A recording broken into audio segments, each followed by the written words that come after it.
appliquer 150 à 200 ingrédients sur votre peau. Vous, parce que vous vous lavez, vous vous maquillez, vous appliquez des soins divers et variés.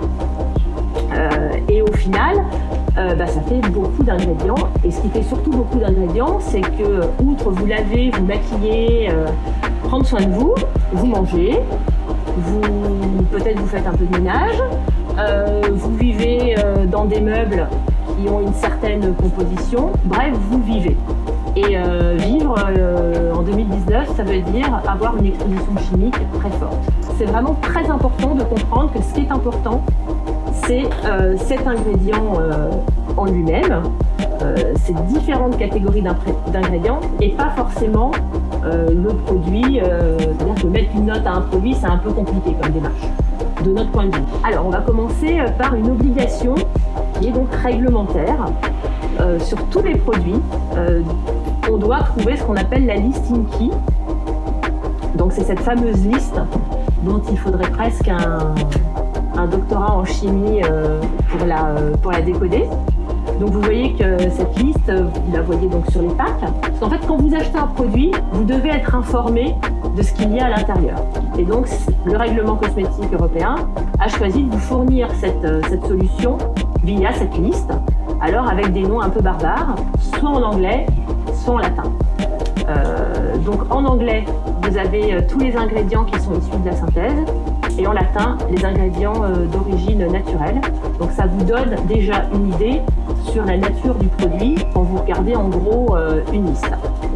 Alors il y a une exception, c'est l'eau, que l'on peut retrouver sous water ou sous aqua. Et donc généralement, on va dire aussi, il y a beaucoup d'eau dans les cosmétiques, et oui, donc en fait, souvent, l'eau est en première position.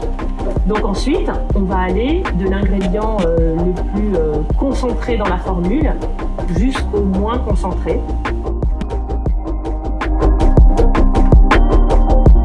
Alors moi, mon conseil, c'est surtout de regarder les 5 premières lignes. En fait, c'est ça qui va vous donner une idée. Ce que je vais vous dire va peut-être vous surprendre, je suis sûre même que ça va vous surprendre, c'est que je ne crois pas que l'avenir soit à des soins 100% naturels.